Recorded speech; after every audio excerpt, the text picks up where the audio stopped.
नमस्कार दोस्तों। चलिए सुनते हैं अकबर और बीरबल का एक और किस्सा, मूर्खों की फहरिस्त। बादशाह अकबर घुड़सवारी के इतने शौकीन थे कि पसंद आने पर घोड़े का मुंह मांगा दाम देने को तैयार रहते थे। दूर दराज के मुल्कों जैसे अरब, पर्शिया आदि से घोड़ों के विक्रेता मजबूत और आकर्षक घोड़े लेकर दरबार में आया करते थे। बादशाह अपने व्यक्तिगत इस्तेमाल के लिए चुने गए घोड़े की अच्छी कीमत दिया करते थे। जो घोड़े बादशाह की रुचि के नहीं होते थे उन्हें सेना के लिए खरीद लिया करते थे। बादशाह अकबर के दरबार में घोड़े के विक्रेताओं का अच्छा व्यापार होता था। एक दिन घोड़ों का एक नया विक्रेता दरबार में आया। अन्य व्यापारी भी उसे नहीं जानते थे।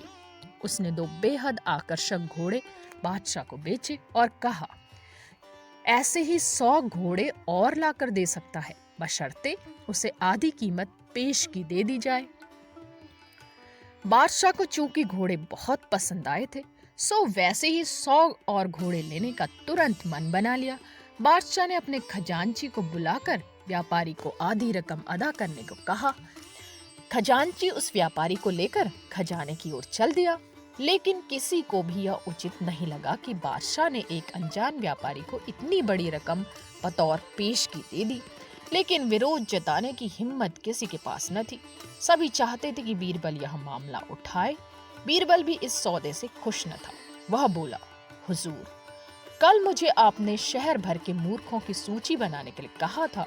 मुझे खेद है कि उस सूची में आपका नाम सबसे ऊपर है। बादशाह अकबर का चेहरा मारे गुस्से के सुर्ख हो गया। उन्हें लगा कि बीरबल ने भरे दरबार में विदेशी मेहमानों के सामने उनका अपमान किया है।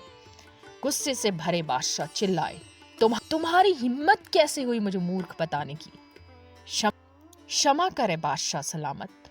बीरबल अपना सिर झुकाते हुए सम्मानित लहजे में बोला, आप चाहें तो मेरा सर कलम करवा दें। यदि आपके कहने पर तैयार की गई मूर्खों की फहरिस्त में आपका नाम सबसे ऊपर रखना आपको गलत लगे।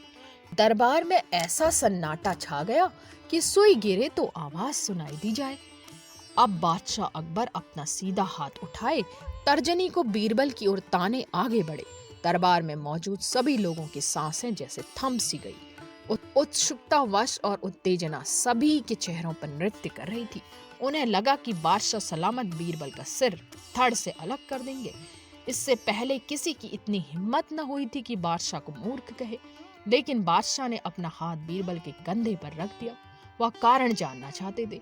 बीरबल समझ गया कि बादशाह क्या चाहते हैं। वह बोला, आपने घोड़ों के ऐसे व्यापारी को बिना सोचे समझे एक मोटी रकम पेशगी दे दी जिसका अता पता भी कोई नहीं जानता। वह आपको धोखा भी दे सकता है। इसलिए मूर्खों की सूची में आपका नाम सबसे ऊपर है। हो सकता है कि अब वह व्यापारी वापस ही न लौटे। वह किसी अन्य देश में जाकर बस जाएगा और आपको ढूंढे भी नहीं मिलेगा। किसी से कोई भी सौदा करने के पूर्व उसके बारे में जानकारी तो होनी ही चाहिए। उस व्यापारी ने आपको मात्र 2 घोड़े बेचे और आप इतने मोहित हो गए कि मोटी रकम बिना उसको जाने पहचाने ही दे दी। यही कारण है बस। तुरंत खजाने में जाओ और रकम की अदायगी रुकवा दो। बादशाह अकबर ने तुरंत अपने एक सेवक को दौड़ाया। बीरबल बोला, अब आपका नाम उस सूची में नहीं रहेगा। बादशाह अकबर कुछ क्षण तो बीरबल को घूरते रहे, फिर अपनी दृष्टि दरबारियों पर केंद्रित कर ठहाका लगाकर हंस पड़े। सभी लोगों ने राहत की सांस ली कि बादशाह को अपनी गलती का एहसास हो गया था।